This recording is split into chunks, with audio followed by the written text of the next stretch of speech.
महोदय, यह बहुत प्रसन्नता की बात होती यदि माननीय राष्ट्रपति जी की जो भावनाएं थी उसी के अनुकूल यह सरकार आचरण करती और तब हम धन्यवाद के प्रस्ताव पर यहाँ पर अपनी सहमति देते। हमारे राष्ट्रपति जी विवाद के विषय नहीं, हम उनका सम्मान करते हैं, लेकिन सामान्यतः प्रजातंत्र में यह कसौटी है कि जो कुछ राष्ट्रपति कहते हैं वह राजतंत्र की एक सामान्य नीति है जो कि अगले वर्षों में बरती जाएगी। इसलिए उसका विवाद के लिए आना और इस पर विवाद में पड़ना एक आवश्यक अंग है।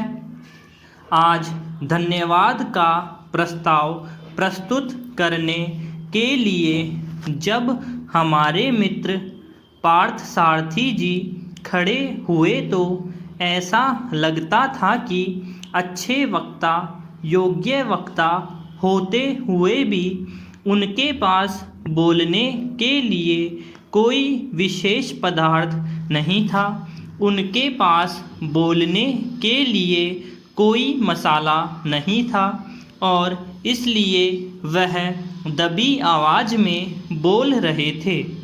हमारे कांग्रेसी मित्रों को याद होगा कि एक बार सुभाष चंद्र जी में और गांधी जी में टक्कर हुई, विचारधारा में टक्कर हुई और त्रिपुरा कांग्रेस में जब सुभाष बाबू ने एक प्रस्ताव रखा था तब उस प्रस्ताव के विषय में बोलते हुए श्री जवाहरलाल नेहरू और खान अब्दुल गफ्फार खां ने यह बताया था कि पूरा प्रस्ताव पढ़ने के बाद मैं इस परिणाम पर पहुंचा कि इस प्रस्ताव में कुछ भी नहीं है, केवल शब्द हैं और इसी तरह से आज 30 वर्ष के पश्चात इस अभिभाषण को पढ़ने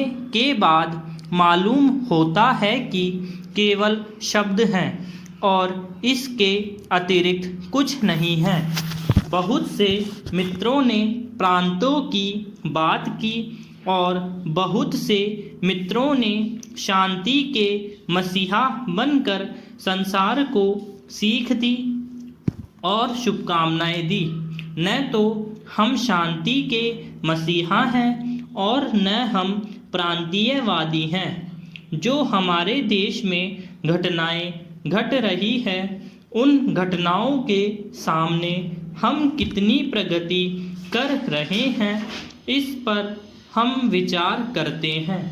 यह बात सही है कि हम यह कल्पना नहीं कर सकते कि चाहे कोई भी राज कितना ही अच्छा क्यों न हो उसमें कुछ खराबी न हो।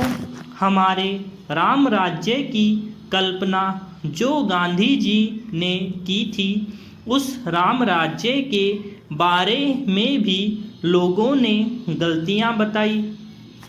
इस राज में भी हम यह कहें कि गलतियां हैं तो हम समझ सकते हैं कि हमारे मित्र हमें क्षमा करेंगे और अगर हम यह कहें कि गांधी जी के राम राज्य की कल्पना को साकार करने के लिए यह जो देश आगे बढ़ा उससे हमको सीख मिल रही है।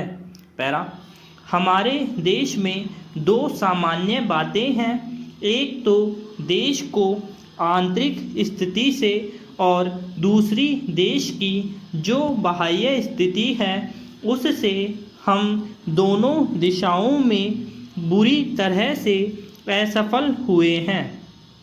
हमारे देश का बाहर जितना सम्मान था उसके बारे में हमारे जो नए मित्र आए होंगे उनके सामने हमें तथ्य प्रस्तुत करने की आवश्यकता नहीं है।